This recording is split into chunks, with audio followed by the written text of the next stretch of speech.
US News won't show you this, but I will. The president of Germany just issued one of the harshest warnings about Donald Trump yet. In his speech commemorating the 80th anniversary of the end of World War II, the president of Germany just said that Trump's policies represent an epical break from global democracy. He did not hold back at all. He's accusing Trump of wrecking alliances, cozying up to extremists, and basically tearing apart the post-World War II rulebook. This isn't coming from the radical left, from Twitter trolls. This is Germany's head of state, warning the world that Trump is pushing democracies to their edge. When the president of Germany is saying that Trump is breaking the world order, we should probably listen. And in Germany, it's a bit different. There's both a chancellor and a president. In this case, President Frank Steinmeier's job is not just to be a politician. His job is literally to safeguard democracy's values. But hey, what would Germany know about ignoring the dangers of rising extremism, right?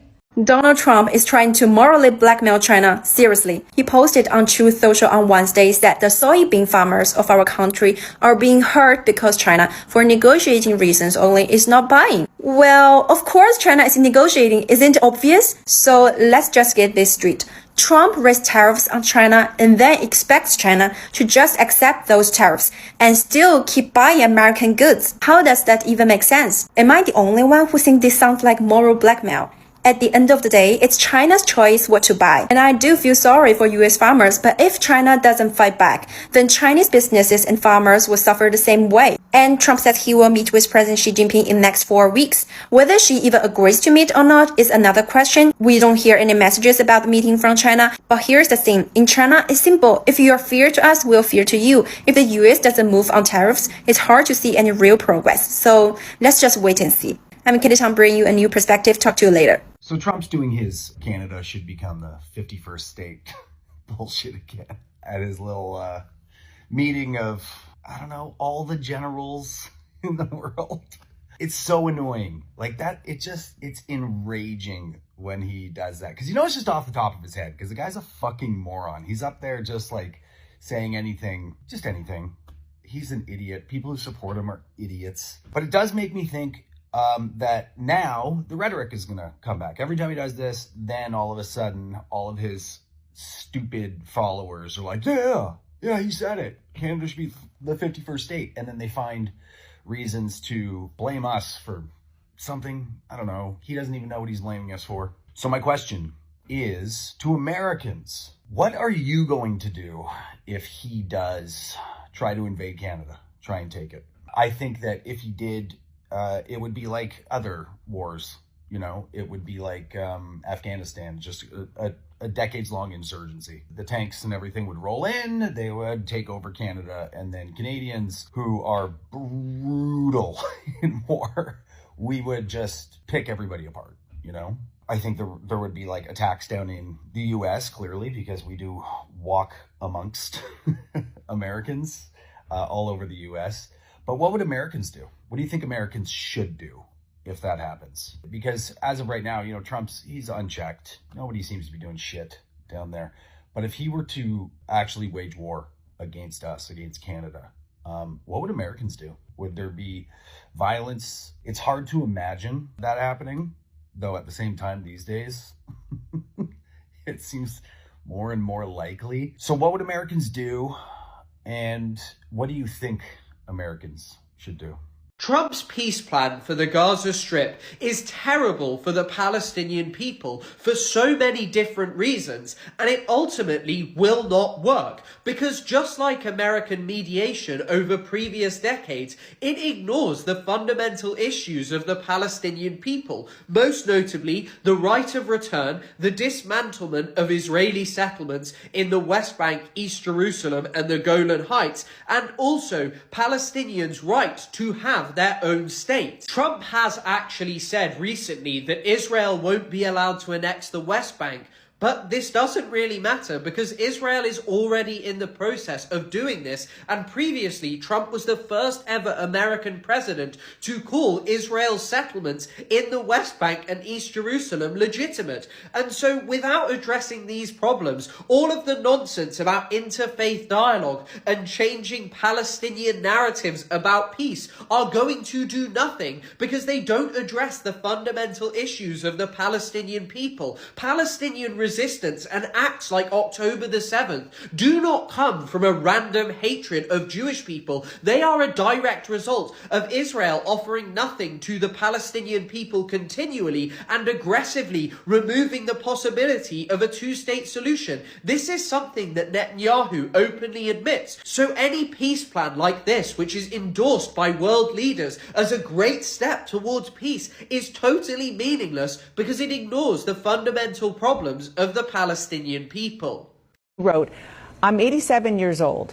I've seen war, repression, protest, and backlash. I've been celebrated and I've been branded an enemy of the state. But I can tell you this is the most frightening moment of my life.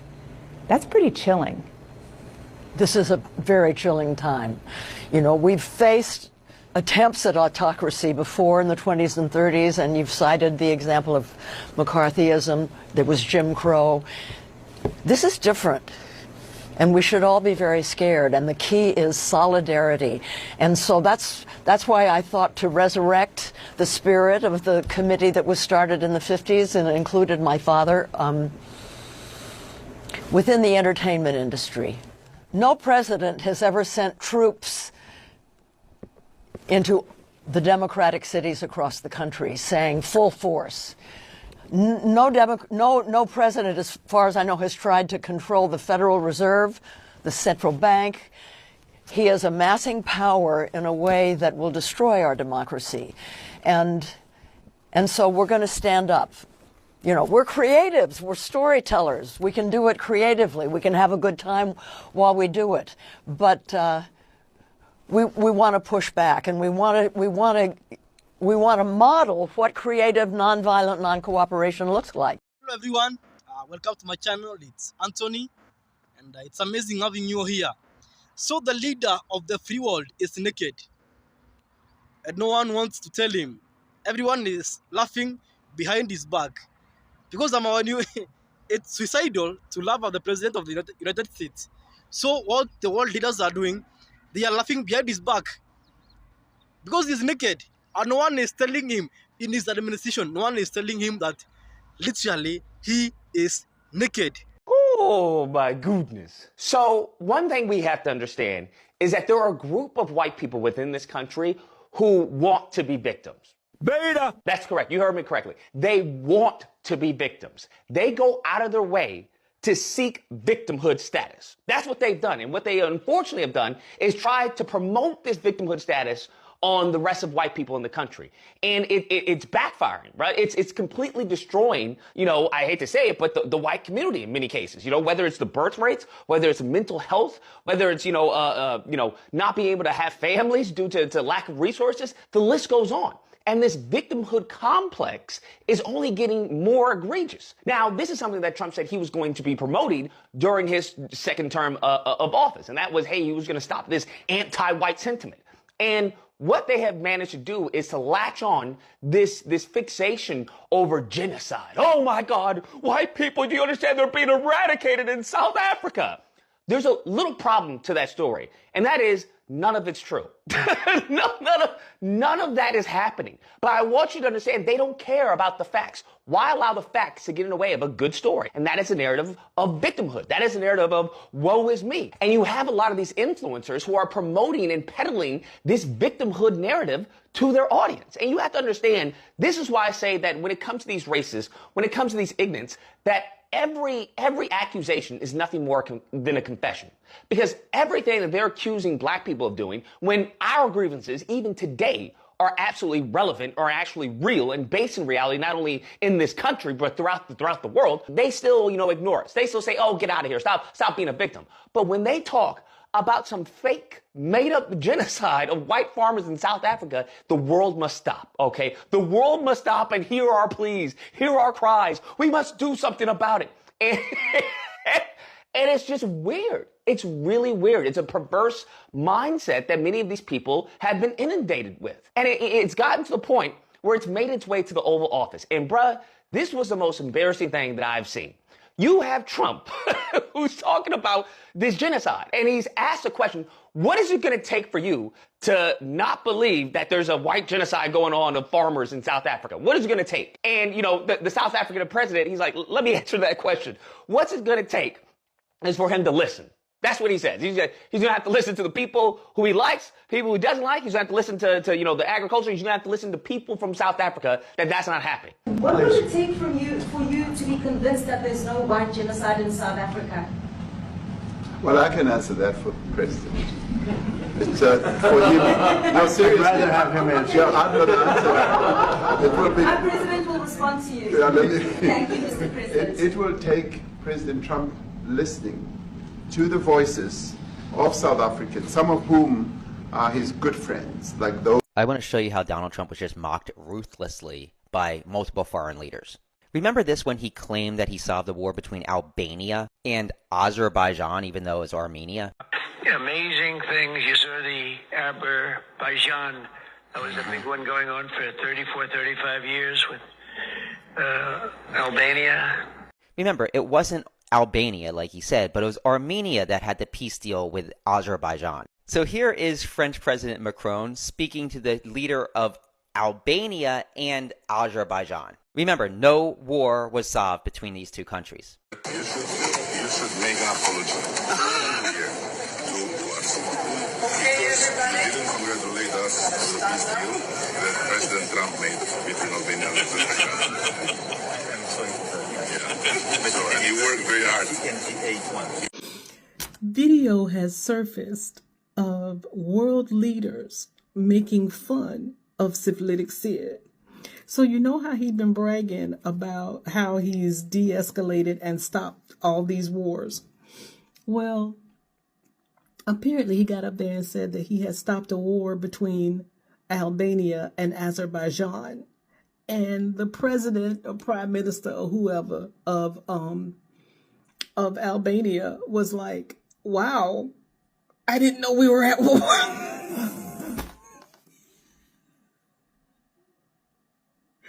He said he stopped a war that never happened. And so they were overheard joking about why nobody congratulated him on stopping the war between Albania and Azerbaijan.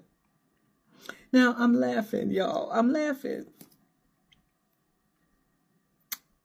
But I'm also terrified because this is where we are. We have a president that the world is literally laughing at. But the sad part is he gets up there and he says this bullshit and the maggots actually believe him, because I was arguing with this lady over on Threads and she was like, well, he stopped 7 wars. Where? Because the wars he's talking about, he done ended, never fucking happened. I'm so embarrassed. Okay, bye. There's something happened in New York yesterday. Colombia President Gustavo Petro showed up outside of the United Nations doing a rally for Palestine. He picked up a megaphone and told the U.S. soldiers, don't point your guns at the people, disobey Trump's orders, listen to humanity. This is unusual, a sitting president in New York City asking American soldiers to defy their own commander-in-chief. He even said, your ancestors fought Hitler in World War II. Now you must fight the tyranny again. Just a few days before that, at the UN General Assembly, Petro criticized Trump administration. He argued that the so-called drug war in Caribbean was really about killing poor Latin American youth. He said U.S. officials lied about using missiles to start trafficking. He called for Trump to be prosecuted. He even suggested moving the UN headquarters to Qatar. And he called for global army larger than U.S. military, with its first mission to be liberation of Palestine. The U.S. response was quick, of course. The State Department revoked his visa, calling him reckless. But here's the detail many people missed. Petro also have Italian citizenship. He can still travel to US without any troubles. So in practice, the punishment means nothing. Personally, I would see this is like the Latin America has long tradition of treating politics with a sense of revolutionary romance. Petro's style fits that tradition. Watching him in New York reminds me of the figure like Che Guevara. It is not about whether you agree with his policies. It is about how the leader from that region often frame politics as a moral struggle, something larger than day-to-day governance. Hey Mainers, President Trump is giving a $20 billion bailout to Argentina. There's at least 3 reasons this is kind of a staggering piece of news, and the third is the toughest to swallow. First, because a $20 billion bailout of another country is the opposite of President Trump's America First philosophy. Second, because President Trump's Treasury Secretary has said openly that the bailout is because Argentina's president, who is an ally of President Trump's, needs a, quote, bridge to the election. His economy is falling apart and his party was just crushed in local elections, so the president's own re-election prospects are in trouble. So President Trump is openly giving Argentina $20 billion of our tax dollars to help his friend win re-election. And somehow that's not even the most startling part of this. The third reason this is staggering is because President Trump's trade war has resulted in China no longer purchasing American soybeans. Literally, China hasn't purchased a single soybean from the U.S. in the last 2 months and has not placed a single order for U.S. soybeans for the coming peak harvest season. Of the $24.5 billion worth of soybeans that the U.S. farmers exported last year, China bought more than half of them, $12.5 billion worth. This is killing U.S. farms, and farmers are feeling panicked and betrayed. Mr. Trump, you looked at me, sir, and you said, I love you. Mr. Trump, I need to see the fruit of your love. I just would like to see somebody help us get our markets back. We need our exports, and we just need to be paid for what we do. But guess who is selling soybeans to China? Argentina. The 3 biggest soybean producers in the world are the US, Brazil, and Argentina. And last week, Argentina's president, President Trump's ally, slashed its export tax on soybeans to 0. He's taking advantage of China shutting out American soybeans and making it easier for Argentinian farmers to sell their soybeans to China while American farmers are getting screwed. It is indisputable. President Trump is propping up a guy who is helping crush American soybean farmers. So guys, tell me, Yama, why is the world despising our president? Why? Because we didn't see this under Biden. We only seeing this under Trump. We are only seeing this under Trump. The world, the whole of the world is despising him. No one wants to become associated with him. So even the other day when he was in UK, King Charles was laughing at him. You saw the other day at UN, a broken teleprompter, a broken escalator, everything broken. And at the moment, United States, I guess it's the only superpower in the world, maybe apart from Germany and Italy because of some reasons, to support the Israel-Gaza war. We are only, maybe we are the only superpower. We are the only superpower. Germany is not a superpower. We only have UK, France, USA, Russia, China. 5? I believe so. So among those, United States is the only superpower supporting the Israel-Gaza war. Because Trump doesn't know the direction of wind of change. He doesn't know the direction in which the world debate is headed towards. So is left alone, literally alone. What Trump has been able to successfully do is isolate United States. We are really isolated. You saw the other day, there was this meeting between China and these South Asian countries to discuss about trade. There was this meeting between Russia, China, India, and other BRIC members to discuss trade. There was this meeting between China, Brazil, and the likes of Argentina to discuss trade. In the United States, we are only meeting to discuss tariffs, not trade. So this means that Trump is really working hard to isolate United States in the free world economy, in the free markets. We are really being isolated, a bit by a bit. No one wants to trade with us anymore because, man, it's really expensive to do trade here. So what Trump has really been able to do is isolate our country. No one wants to get involved or want to get involved with the United States in any way. He claims that he ended the India-Pakistan war, the Armenia-Azerbaijan war, which other war, DRC Congo-Rwanda war, he stopped that, that was claimed. And all these leaders disputed his claims. And the Nobel Peace Prize Committee in Stockholm removed the Trump's name permanently to never get even nominated for the Peace Prize. Because what Trump wants to do, he wants to emulate Barack Obama. He wants to become Barack Obama.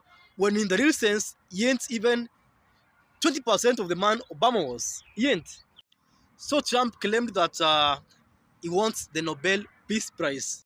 So tell me your thoughts in the comment section. I'll be waiting, I'll be reading, and I'll be responding to all you have to say about this whole issue.